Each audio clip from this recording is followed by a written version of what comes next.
प्रिय साथियों नमस्कार। आज हम आप लोग पढ़ाएंगे उत्तर रामचरित। मेरे प्यारे साथियों ऐसा है, एक वीडियो हम उत्तर रामचरित का बना चुके हैं, मतलब पढ़ा चुके हैं, लेकिन वो दूसरा श्लोक था। पहला श्लोक क्या था? अनिर्भिन्नों वाला था। फिर दूसरा श्लोक है बीची बातें सीकर छोटी गई। मेरे प्यारे साथियों ऐसा है कि हम सोच रहे हैं आप लोगों को शुरुआत में शुरू से ही उत्तर रामचरित को अच्छी समझा दें। जैसे कि नंबर 1 पॉइंट ये है कि उत्तर रामचरित ये भवभूत की रचना है। किसकी रचना है? महाकवि भवभूत। एक पॉइंट ये हो गया। दूसरी बात ये है कि उत्तर रामचरित में जो है करुण रस प्रधान है। कहा नहीं गया है कि जो इसका शुरुआत होता है उत्तर रामचरित पहला श्लोक प्रथम अंक का, क्योंकि टीजीटी जो सिलेबस है ऐसा है, जो टीजीटी सिलेबस है वो ये है पाठ्यक्रम। टीजीटी वाले में नंबर 1 है मेघदूतम, दूसरा हो गया शिवराज विजय,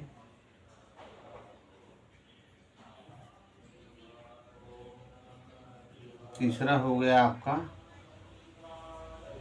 शुभनाथोपदेश,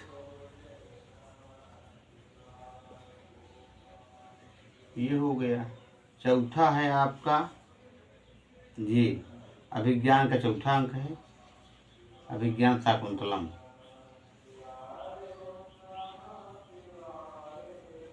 ये हो गया। चतुर्थ अंक है इसका। और उत्तर रामचरित का तृतीय अंक है उत्तर रामचरितम। ये आपका तृतीय अंक है। और नीति शतक पूरा है।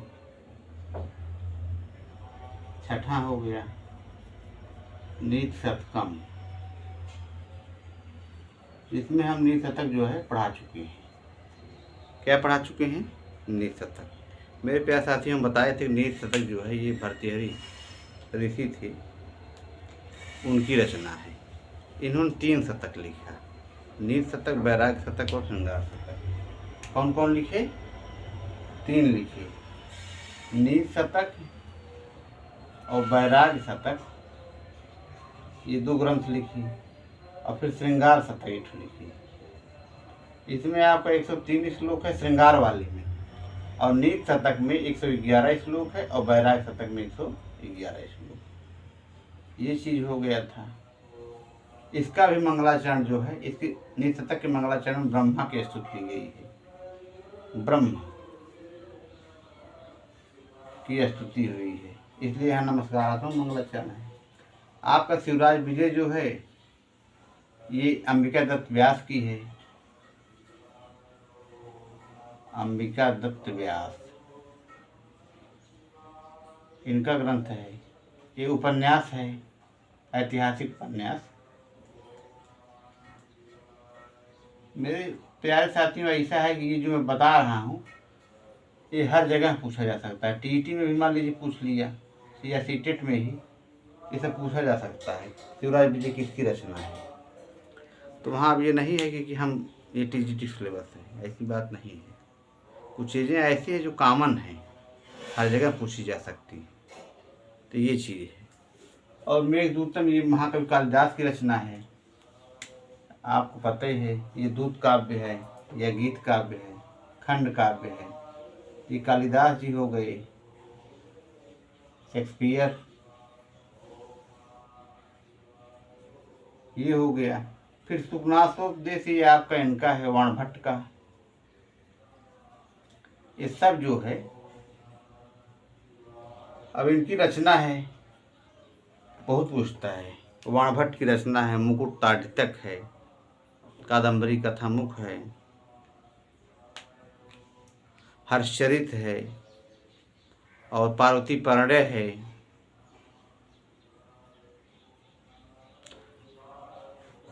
और ये चंडी शतक, इतने ग्रंथ इनके हैं। तो ये बहुत पूछता है। वाण भट्ट की रचना अभिज्ञान शाकुंतलम ये कालिदास जी की है, ये आपको मालूम है। चतुर्थ अंक पहले में वही है, अष्ट या सृष्टि षष्ठाध्याय विधिहतम या हृदय चहोत्री, ये वाला है। फिर उत्तर रामचरित का ये आपका तृतीय अंक है, जो कि हमारे सिलेबस में है, टीजीटी वाले में। और एक ग्रंथ और है व्याकरणात्मक है, जो बाबूराम सक्सेना। बाबूराम सक्सेना से पूरा जो है व्याकरण है। इसमें आपका समास है, संधि है, और कारक है, और फिर आपका इधर क्या नाम है, संज्ञा प्रकरण, यहू देखना है। संज्ञा प्रकरण भी पढ़ना है।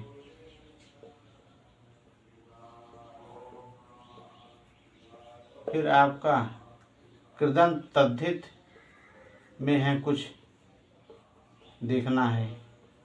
रूप पूरा पढ़ना है, चाहे शब्द रूप हो चाहे धातु रूप हो। पुल्लिंग स्त्रीलिंग नपुंसकलिंग सब में चलता है। तो और धातु रूप जो है 10 लकार, भाई पढ़ने के लिए 5 लकार है, लेकिन मूल रूप से 10 लकार मान ली, किसी लकार पूछ लिया। तो ये चीज़ है। अब कल एक लूंग लकार का एक रूप था अदात। तो इस तरह हमारे कोई पूछ ही लिया तो 10 लकार एक दिन हम आप लोगों को अच्छे समझाएंगे कि 10 लकार कौन कौन से हैं। ये सब चीज़ें हैं। तो अब आ रहे हैं हम सीधा अपने टॉपिक पे, क्योंकि शुरू किए हैं उत्तर रामचरित। तो उत्तर रामचरित का पहला श्लोक जो है, क्योंकि किसी भी ग्रंथ का जो पहला श्लोक होता है वो पूछा जा सकता है, तो ये चीज़ है। इसलिए हम लोगों को पहला श्लोक क्या है यहाँ, इदम कविभ्यो पूर्वेभ्यो नमो वाकम प्रशासमहे बिंदेम देवताम वाचम।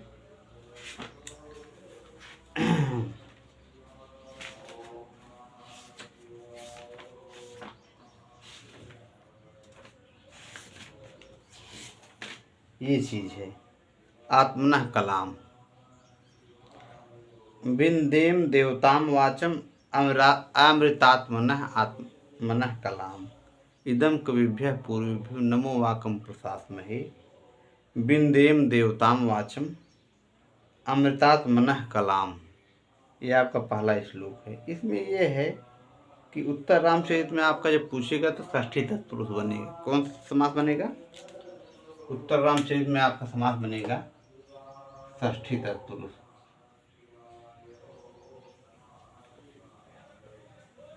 आपका बनेगा षष्ठी तत्पुरुष। एक चीज ये हो गया मूल चीजें।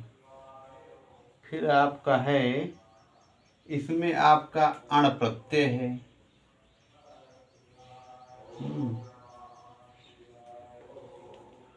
अण प्रत्यय हो गया। फिर जो है आपका,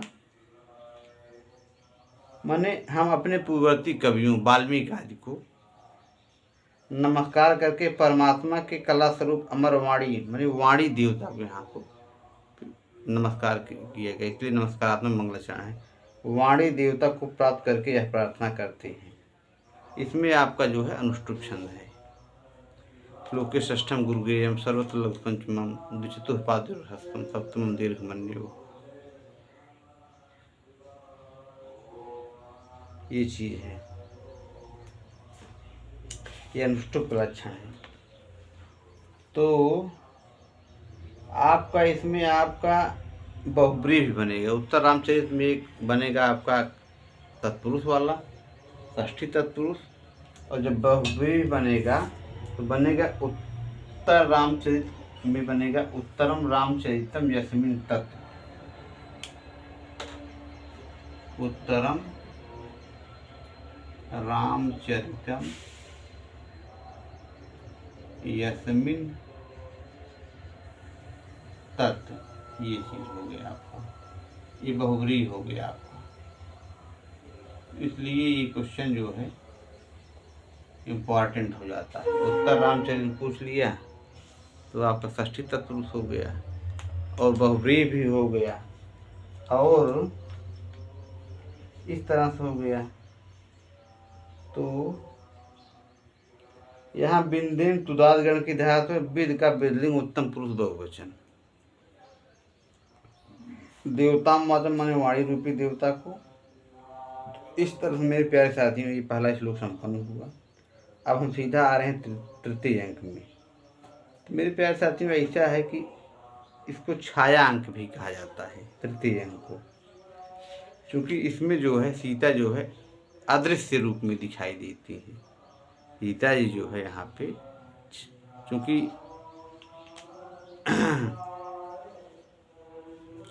सीता जी जो है अदृश्य इसलिए दिखाई देती है, सीता जी का राम से मिलन नहीं होगा, क्योंकि भाई वो वन चली गई है। तो भगवान श्री राम वन में जब आते हैं तो वहाँ पे राम तो हैं, लेकिन सीता जी जो है अदृश्य रूप में छाया सीता, इसलिए इसका नाम छायांक पड़ा। छायांक भी इसको कहते हैं तृतीय अंक को। ठीक है मेरे प्यारे साथियों, इस तरह से हम आप लोगों के लिए मैटर इकट्ठा करते रहेंगे इसी तरह से। अब इसमें जो है शुरू में जैसे वहाँ पे है विज्ञान शाकुंतलम में चतुर्थ अंक में अनुसूया और प्रियंवदा फूल चुनते हुए वहाँ दिखाया गया है प्रवेश। इसलिए यहाँ पे दो नदियों का, तमसा और मुरला का, तदंतरम। तो यहाँ से शुरुआत होता है। तमसा और मुरला नामक नदियों का प्रवेश से जो है ये आपका तृतीय अंक प्रारंभ होता है। फिर जो पहला श्लोक है अनिल बहनों वाला, ये भी मुरला का है और दूसरा वाला ये भी, मतलब 3 श्लोक मुरला के हैं। इसके बाद फिर चौथा श्लोक ये तमसा कहा जाता है। तो इसमें जो है ततः प्रवसित नदी द्वयम, फिर मुरला का पहला है। फिर मतलब कि इसमें कह रहे हैं अन्य भिन्नो गंभीर अंतर्गुण धन व्यथा पुटपाक प्रतीकासो राम से करोड़ रस, राम से करोड़ों रस। मतलब राम जो है बहुत मतलब कि गरुड़ गंभीर हैं, कृष्ण हैं, दुखी हैं। उनका दुख कैसे बता रहे हैं? पुटपाक की समान। पुटपाक एक होता है ना पुटपाक, तो रसायन और भस्म निर्माण में इस विधि का उपयोग किया जाता है। पुटपाक कहें कि गंभीरता के कारण अपकट एवं अंदर छिपी हुई घोर वेदना से राम का करुण रस शोक पुटपाक की तुल्य। तो राम का जो शोक है वो पुटपाक के समान बताए हैं, इसलिए इसमें पूर्णोक्ता अलंकार है। तो पुटपाक एक यंत्र होता है जिससे जो है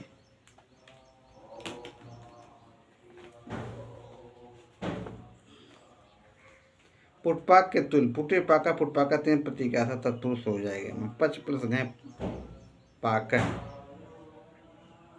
प्रतीकाश उपसर्ग से प्रति कोई। पुटपाक का आयुर्वेद का परिभाषित शब्द रसायनों और भस्मों निर्माण में इस विधि का उपयोग किया जाता है। इसकी विधि है 2 मिट्टी के सकोरों के बीच से धातु को रखकर दोनों सकोरों को एक दूसरे के ऊपर कपड़े और मिट्टी को मजबूती से बांध दिया जाता है।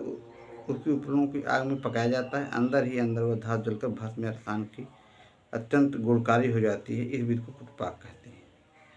करुणो रसम ने करुण, यहाँ पर सुख या वेदना अर्थ है। इस लोक में राम की व्यथा को की पुटपाक से उपमा दी गई है। तो ये चीज़ है पुटपाक, मतलब ऐसा दुख है ये जो किसी से मतलब ये कहा नहीं जा सकता है, ये भी चीज़ है। फिर है इसमें आगे वाला हम पढ़ा ही चुके हैं। बीची बातें सीकर छोतीते आकर सर्दी पद्म किंजल गद्धान मोहे मोहे रामभद्र से जीवम स्वैरम स्वैरम प्रीत स्तर्पयति। यहाँ स्वैरम स्वैरम में वही स्वादी रेडियो से वृद्धि होगी। फिर है आपका चौथा श्लोक कि अब इसमें कह रहे हैं कि ये मुरला का ही स्टेटमेंट है। इस दिशा नाम विपाक को अपने इस ऐसा दुख, इस प्रकार का दुख जायते परम अद्भुत मैंने आश्चर्य जनित होता है। यत्रोपकरणी भाव एतम विधो जन है, ये चीज़ है। माने ऐसे व्यक्तियों की दुख की अवस्था भी अत्यंत आश्चर्यजनक होती है। किसकी? जैसे सीता जी की, जिसमें ऐसे पृथ्वी और गंगा जैसे लोग सहायक होते हैं। कहने मतलब ये जो लोग महान व्यक्ति हैं उनको उनके दुख की अवस्था आश्चर्यजनक होती है। जैसे भाई सीता जी जब गर्भिणी थी, बच्चा पैदा होने वाला था, तो गंगा में चली गई, भागीरथी और गंगा उनको पाताल लोक ले गई। यही चीज़ है इसमें बताया गया है। दिशा नाम विपाक, विपाक मतलब कि यहाँ दुख से है, कष्ट से है। तो आश्चर्यजनक जायते परम अद्भुत है यत्रोपकरणी भाव एतम विधो जन है। ऐसे व्यक्तियों की दुख की अवस्था मुरला कह रही है आश्चर्यजनक होती है, जिसमें ऐसे पृथ्वी और गंगा जैसे लोग सहायक होते हैं। फिर इसके बाद फिर चौथा श्लोक जो है ये आपका तमसा का है। इसमें कह रहे हैं परिपार्ण दुर्बल कपूर सुंदरम दत्ति बिलुक कबरिक मानम करुणस मूर्त सरस्वती बिरा व्यथे बनमेत जानकी, ये चीज़ है। इसमें ये बताया है कि अत्यंत पीले और कृष्ण कपूरों से मनोहर तथा चंचल के इस पास मुख को धारण करती हुई सीता करुण रस की साक्षात मूर्ति अथवा शरीरी वियोग के तुल्य पंचवटी में आ रही है, पंचवटी में आ रही है। यही विरह व्यथे बनमेत जानकी। तो पर ये इसमें जो है मेरे प्यारे साथियों ऐसा है, इसमें आपका छंद जो है आपका इसमें उत्प्रेक्षा अलंकार है और मंजुभाषणी छंद है। तो फिर इसके बाद मुरला वाला श्लोक है। इसमें आपका सालनी